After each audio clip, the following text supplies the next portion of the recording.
Ever feel completely drained by a crowd? You know, that overwhelming, almost hungover feeling you get after a party, even if you didn't do anything strenuous. Well, today we're diving into the fascinating science behind why that happens. And I'm going to bet the answer is not what you think. I mean, think about it. The last time you were at a concert or a wedding, or even just a packed shopping mall, you get home and you feel like you've just run a marathon, right? You weren't lifting weights or anything, but you are just completely wiped out. And when that happens, it's so easy for that little voice to creep in. You look around, you see everyone else seemingly having the time of their lives, and you start to think, why can't I handle this? What's wrong with me? All right, so let's unpack that exact feeling. We're going to get into the why behind it, and I promise you, what's really going on in your brain is way more interesting than you'd guess. Okay, and here is the single most important takeaway right up front. Feeling drained by crowds is not a character flaw. It's not a social weakness. It has nothing to do with being shy or antisocial. It is a neurological trait, something literally hardwired into your brain. And that brings us right to the heart of this explainer. This whole idea of having what scientists call a highly sensitive brain. This is where the science gets really, really cool. So the official term for it is high sensory processing sensitivity. And the key words there are biological trait. And I really want to stress this. This is not a disorder or something that needs to be fixed. It just means your nervous system is built to absorb more information from your surroundings and process all of it, the sights, the sounds, even the emotions of the people in the room, much, much more deeply. This means we have to totally reframe how we think about this. So the myth is, I'm antisocial or shy. The reality? No, your brain is just more perceptive. The myth is, I'm weak, I can't handle it. The reality is your brain is processing a massive amount of data. So you see, it's not a flaw.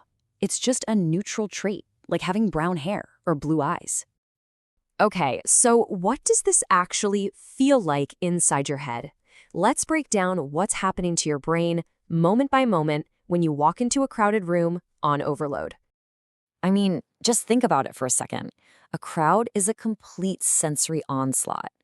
For your perceptive brain, it's not just background noise. It's trying to process the flashing lights over there, the thumping bass from the music, this constant sea of people moving, dozens of different conversations happening at once, and even the mix of perfumes and food smells in the air. It's a lot. You know, the best analogy I've ever heard for this is that it's like having way, way too many tabs open on your computer. Every single sound, every light, every movement, it's another tab. And pretty soon, your brain's processor is just working overtime, the fan is kicking on, and the whole system just starts to slow down and lag. And that right there, that's the path to exhaustion. It's basically a three-step process. First, you have that massive sensory input we just talked about. Second, this creates an absolutely huge cognitive load because your brain is working so hard to make sense of it all.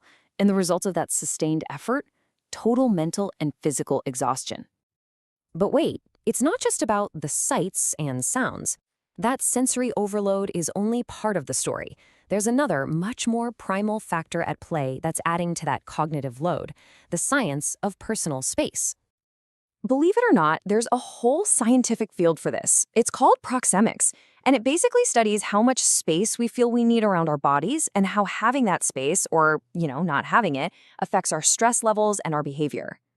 And crowds? Well, by their very definition, they just violate this biological need. When just one person stands too close to you, it can trigger a low-level subconscious stress response. Now, just imagine that feeling multiplied by hundreds of people all crammed into a tight space. You can see how your nervous system is getting hit from all sides. Okay, so we've talked a lot about the challenges, the hard parts, but what if we've been looking at this all wrong? Let's flip the script for a minute and reframe this entire experience. What if this isn't a weakness at all, but actually your sensory superpower? See, the very same brain wiring that makes crowds so draining also gives you some pretty incredible strengths. That ability to process things so deeply means you're much more likely to have higher empathy because you're picking up on subtle emotional cues that other people miss.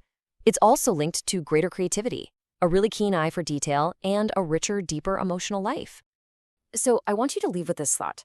Your brain isn't broken. It's just differently calibrated. Think of it like this. It's a high-resolution camera in a standard definition world. It's literally designed to capture more detail, more nuance, and more color than everything around it. It just needs a little more time and space to process that giant, beautiful file. So you see, it's not about learning to tolerate crowds better. It's about understanding your own unique operating system. It's about knowing when you need to step away for a minute and recharge your batteries. So I'll leave you with this question to think about.